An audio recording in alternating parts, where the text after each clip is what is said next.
शहर के बाहरी इलाके में एक पुरानी वीरान हवेली थी जिसका नाम था खूनी हवेली। कहते हैं कि उस हवेली में सालों पहले एक भयानक हादसा हुआ था। मालिक और उनके परिवार के सारे लोग एक ही रात में रहस्यमयी तरीके से मारे गए थे और उस दिन से वह हवेली वीरान और खौफनाक मानी जाती थी। कोई भी उस हवेली के पास जाने की हिम्मत नहीं करता था, क्योंकि जो भी वहां गया वो कभी वापस नहीं लौटा। एक दिन चार दोस्त अजय, रितिका, समीर और पूजा उत्सुकता में इस हवेली के रहस्य को सुलझाने का फैसला करते हैं।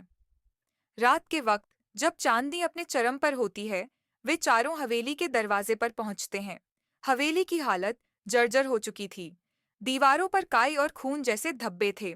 दरवाजा चरमरा कर खुला, मानो वो उन लोगों का स्वागत कर रहा हो। जैसे ही चारों दोस्त हवेली के अंदर कदम रखते हैं, दरवाजा अपने आप बंद हो जाता है।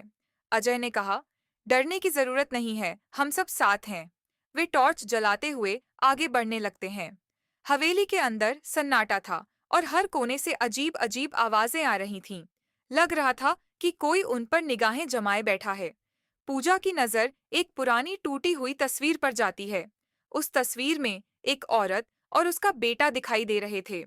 लेकिन जैसे ही उसने तस्वीर को छुआ, अचानक से तस्वीर से खून की बूंदें टपकने लगीं। पूजा डर के मारे चीखने लगी, लेकिन अजय ने उसे संभाल लिया। समीर और रितिका आगे बढ़ते हैं और उन्हें एक कमरा नजर आता है।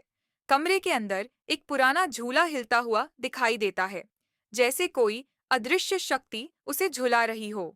समीर ने झूले को रोकने की कोशिश की, तभी झूले से एक कंकाल गिर गया। कंकाल के पास एक कागज का टुकड़ा था, जिस पर लिखा था, मुझे मत छुओ वरना तुम भी मेरी तरह मारे जाओगे।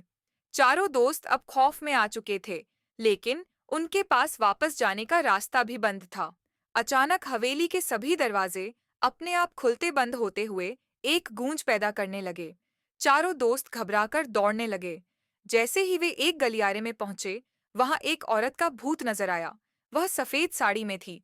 उसके चेहरे पर गहरे कट के निशान थे और उसकी आंखें सुर्ख लाल थीं। अजय ने हिम्मत करके उससे पूछ लिया, तुम कौन हो? औरत ने ठंडी आवाज में कहा, मैं इस हवेली की मालकिन थी। मेरे अपने ही परिवार ने मेरे और मेरे बेटे की हत्या कर दी थी।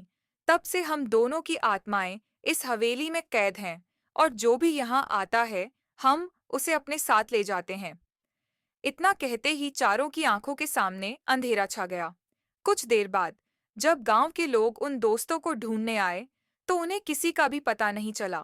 बस हवेली के दरवाजे पर चारों की खून से लथपथ जूतियां पड़ी हुई थीं। कहते हैं कि वे चारों अब भी उस हवेली में भटकते हैं, हर रात किसी नए का इंतजार करते हैं